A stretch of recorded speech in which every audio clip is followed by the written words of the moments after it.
하나님 아버지, 예수 그리스도의 십자가 은혜로 우리를 구원하여 주시고 우리의 왕이 되어 주셔서 우리를 다스리시고 또한 인도하여 주시니 감사합니다. 하나님 아버지, 우리가 몸에 힘을 빼고 우리가 하나님의 소유인 것을 인정하며 이 땅에서 오직 하나님의 영광을 위하여 살아갈 수 있도록 주님 도와주옵소서. 예수님의 이름으로 기도합나이다. 아멘. 찬송가 425장 하시겠습니다. 찬송가 425장입니다.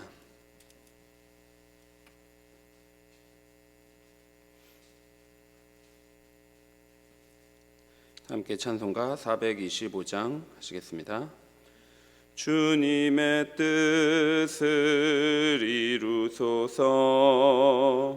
고요한 중에 기다리니 진흙과 같은 날 빚으사 주님의 형상 만드소서. 주님의 뜻을 이루소서. 주님 발 앞에 엎드리니 나의 맘속을 살피시사 눈보다 희게 하옵소서. 주님의 뜻을 이루소서. 병들어 몸이 피곤할 때 권능의 손을 내게 펴사 강건케 하여 주옵소서. 주님의 뜻을 이루소서. 온전히 나를 주장하사 주님과 함께 동행함을 만민이 알게 하옵소서. 아멘. 누가복음 20장 19절에서 26절입니다. 성경 말씀 누가복음 20장 19절에서 26절 말씀입니다. 누가복음 20장 19절부터 26절까지 한 절씩 교독하겠습니다. 서기관들과 대제사장들이 예수의 이 비유는 자기들을 가리켜 말씀하심인 줄을 알고 즉시 잡고자 하되 백성을 두려워하더라.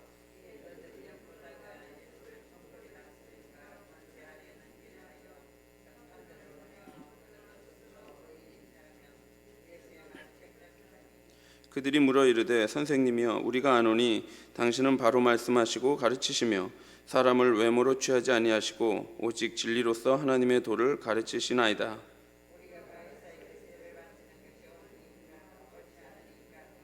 예수께서 그 관계를 아시고 이르시되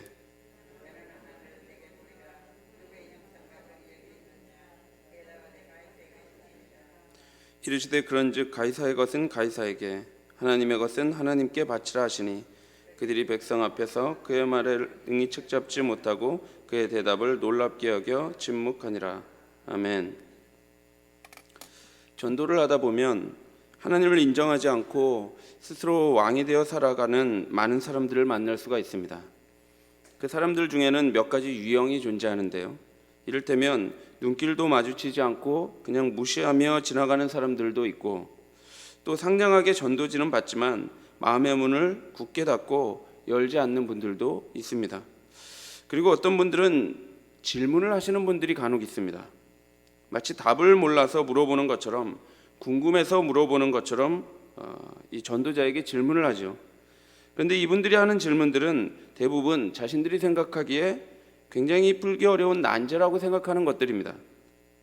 예를 들면 하나님이 있다면 왜 이 세상에 악이 존재하는가?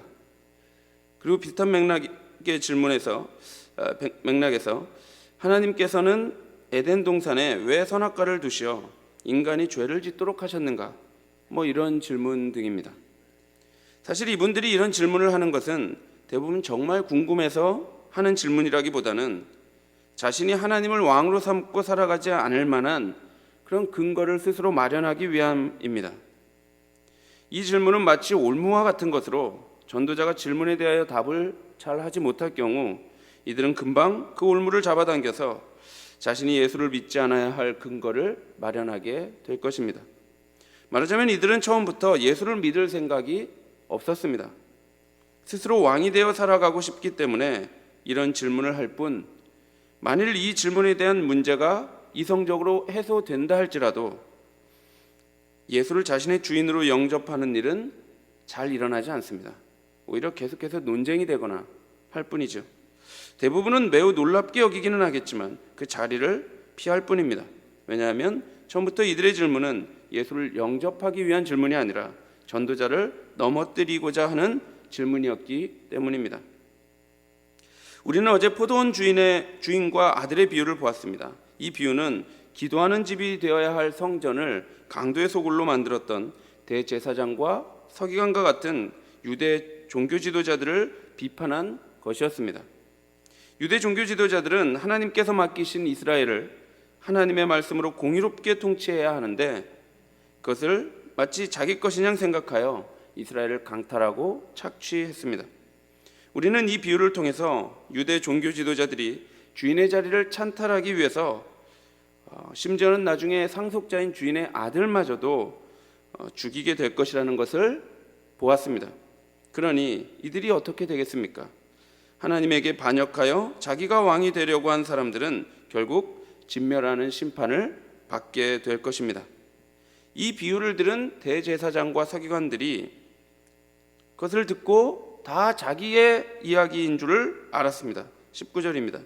서기관들과 대제사장들이 예수의 이 비유는 자기들을 가리켜 말씀하심인 줄 알고 즉시 잡고자 하되 백성을 두려워하더라. 유대 종교 지도자들은 이 비유를 듣고 매우 불쾌했습니다. 자신들에게 강도라고 말하더니 이제는 하나님의 자리를 찬탈하려고 하는 진멸받아 마땅한 사람으로 비유하고 있으니 당장이라도 예수님을 잡아 죽이고 싶었을 것입니다. 그런데 예수님은 백성들에게 상당한 지지를 받고 있었기 때문에 함부로 그렇게 할 수도 없었습니다. 그래서 유대 종교 지도자들은 기회를 엿보다가 예수를 총독의 다스림과 권세 아래에 넘기려 합니다. 당시 이스라엘의 총독은 본디오 빌라도였습니다. 종교 지도자들은 예수님을 본디오 빌라도의 다스림과 권세 아래에 넘기려 합니다. 물론 이후에 보면 예수님은 가룟 유다의 배반으로 산헤드린 공개에 넘겨지기도 하고 또 그 후에는 본디오 빌라도에게 넘겨지게 되죠. 그런데 특이한 것은 총독의 다스림과 권세 아래라는 표현입니다. 총독의 다스림과 권세 아래에 넘겨진다라고 말하고 있죠. 이 표현은 복음서에서 여기에만 유일하게 쓰이는 표현입니다. 종교 지도자들의 의도는 예수가 총독의 다스림 안으로, 총독의 권세 아래로 들어가는 것입니다. 이는 이 땅의 권세 아래로 예수님을 편입시키고자 하는 것이죠. 하늘의 주인이신 그분께서 이 땅에 오셨는데 하늘의 왕이신 그분을 땅의 권세 아래에 굴복시키고자 하는 것입니다. 유대 지도자들은 엿보고 있습니다. 왜냐하면 예수를 함정에 빠뜨리기 위함입니다. 여기저기 함정을 파놓고 예수가 빠지기를 기다리고 있습니다. 올무를 설치해두고 사냥감이 걸리면 당장 올무를 잡아당겨 사냥감을 잡으려고 기다리고 있습니다. 그리고 미끼가 될 만한 정탐꾼들을 예수께 보냅니다. 그들은 스스로 의인인 체하며 예수님께 접근할 것입니다. 그리고 예수님이 말을 실수하는 그 순간 올무를 잡아당길 것입니다. 이제 미끼의 역할을 할 정탐꾼들이 예수님을 찾아갑니다. 그리고 겉으로는 최대한 부드럽고 착한 사람인 척을 하며 질문하죠. 21절입니다. 그들이 물어 이르되 선생님이여 우리가 아노니 당신은 바로 말씀하시고 가르치시며 사람을 외모로 취하지 아니하시고 오직 진리로서 하나님의 도를 가르치시나이다. 적을 공격할 때 매우 효과적인 방법 중 하나는 상대방을 방심하게 만드는 것입니다. 그리고 방심하게 하는 좋은 방법 중 하나는 그 사람을 칭찬하는 것이죠. 선생님이요, 당신은 말씀을 바르게 가르치시는 분이며 사람을 외모로 취하지 아니하시는 분입니다. 그리고 오직 진리로서 하나님의 도를 가르치시는 분이지요 라고 말하면서 예수님이 칭찬을 듣고 들떠서 방심하기를 기다리고 있습니다. 그리고는 준비해온 질문을 합니다. 이 질문은 궁금해서 하는 질문이 아니라 풀기 어려운 질문을 일부러 준비해온 것이죠. 22절입니다. 우리가 가이사에게 세를 바치는 것이 옳으니까 옳지 않으니까 아니. 유대인들은 로마 황제 카이사르에게 인두세를 바쳐야 했습니다. 세금은 한 데나리온이었는데 한 데나리온은 노동자 하루의 품삯 가치가 되었습니다.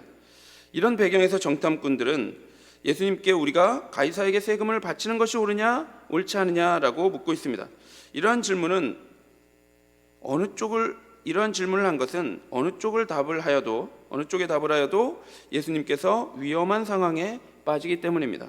만일 예수께서 세를 바치는 것이 옳다라고 답하면 열심당과 바리새파와 같은 로마를 반대하는 반로마 진영에서는 민족을 저버린 반민족주의자요, 반율법주의자요, 로마에 굴복하는 비겁한 자가 예수라는 오명을 씌우게 될 것입니다.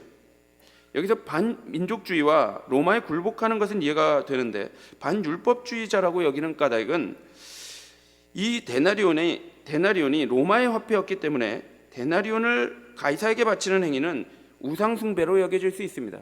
그리고 우리가 잘 아는 것처럼 그 안에는 가이사의 형상이 새겨져 있기 때문에 말하자면 형상을 만들어 우상을 섬기는 행위로 여겨질 수 있는 것이죠. 그래서 반율법주의자로 여겨질 수 있었던 것입니다. 그렇다면 반대로 가이사에게 세를 바치는 것이 옳지 않다 이렇게 답을 한다면 이번에는 또 로마에 반대하는 반국가적인 범죄자로 몰리게 될 것입니다. 이번에는 로마를 지지하거나 또는 로마와 결탁한 헤롯 당과 사두개파 같은 사람들이 예수님을 고발하게 될 것입니다. 로마에 세금 바치는 일을 하지 못하도록 선동하고 제국을 위협하는 위험한 인물이라며 예수님을 고발하겠죠. 그러면 예수님은 로마 군인에게 끌려가 투옥되고 또 처형당하게 될 것입니다. 이제 올무와 함께 미끼가 던져졌고 예수님께서 그 미끼를 무는 순간 올무의 고리는 당겨져 예수님의 목을 조르게 될 것입니다. 그러나 예수님은 정탐꾼들이 잘 고백한 것처럼 사람을 외모로 취하지 아니하시는 분입니다. 예수님은 그들의 중심을 다 보고 계시죠. 정탐꾼들은 최대한 착한 척하면서 예수님께 부드럽게 질문을 던졌지만 예수님은 그들의 간계를 이미 아셨습니다. 예수님은 그들의 악함을 미리 아셨고 그들이 겉과 속이 다른 외식하는 자임을 모르지 않았습니다. 그들이 그렇게 질문하는 이유는 예수를 더 알고 싶어서, 하나님을 더 알고 싶어서 질문하는 것이 아니라 스스로 왕이 되고자 하는 질문이었습니다.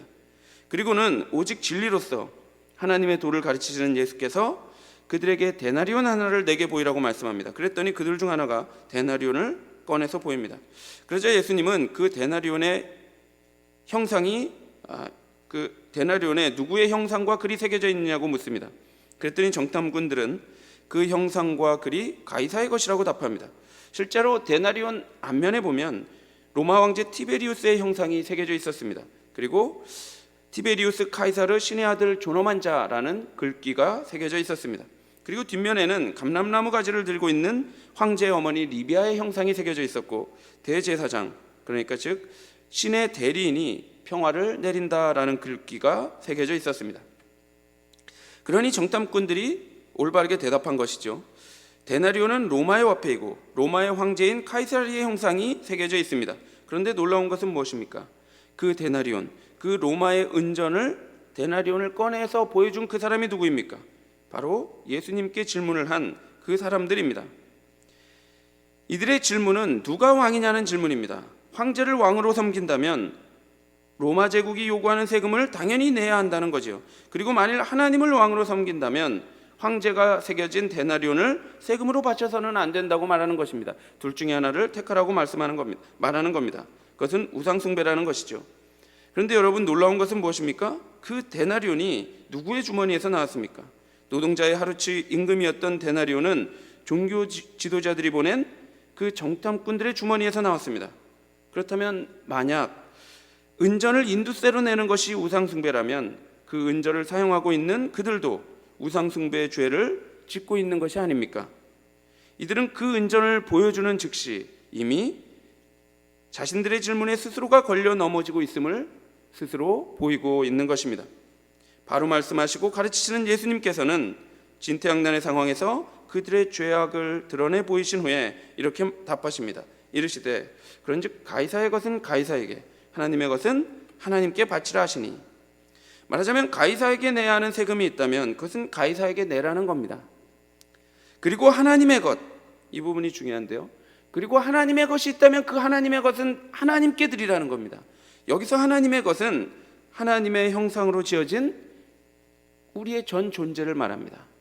하나님의 형상으로 지어진 너희들은 하나님의 소유가 아니냐? 그렇다면 너희들은 하나님께 바쳐져야 한다, 이렇게 말하고 있습니다. 자기가 왕이 되어서 하나님의 아들마저도 죽이려고 하는 그들에게 그 일을 즉시 멈추고 이제 너희가 하나님의 것이니 너희를 하나님께 드리라고 예수께서 말씀하고 있는 것이죠. 따라서 이 대답은 그들에게 또 다른 질문이 되기도 합니다. 너희의 진짜 왕은 누구냐는 질문이죠. 너희의 주인은 누구냐라고 말씀하고 있는 것입니다. 그리고 너희가 하나님의 것이라면 하나님께 너희를 바치라고 말씀하고 있습니다. 너희가 가이사의 것은 가이사에게 바치고 있다면, 이미 너희가 가이사의 것을 가이사에게 잘 바치고 있다면, 그렇다면 하나님의 것, 즉 너희의 전 인생 또한 하나님의 것이니 하나님께 바치라고 말씀하고 있습니다.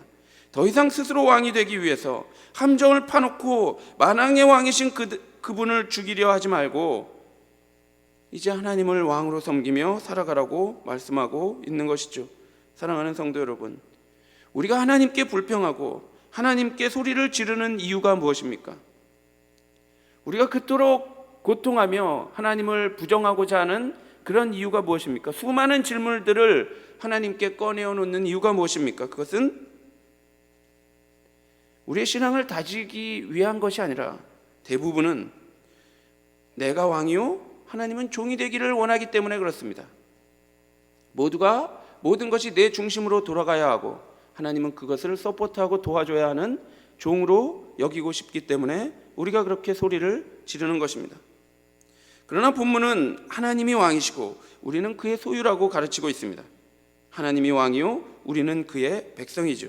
따라서 우리는 우리의 전 존재를 하나님께 드리고 살아야 합니다. 우리가 이 땅에서 내가 왕이 되어서 내가 영광받고 살아가고자 한다면 절대로 우리를 하나님께 드릴 수 없습니다. 하나님만이 우리의 마음에 주인의 자리에 앉아 계시도록 해야 합니다.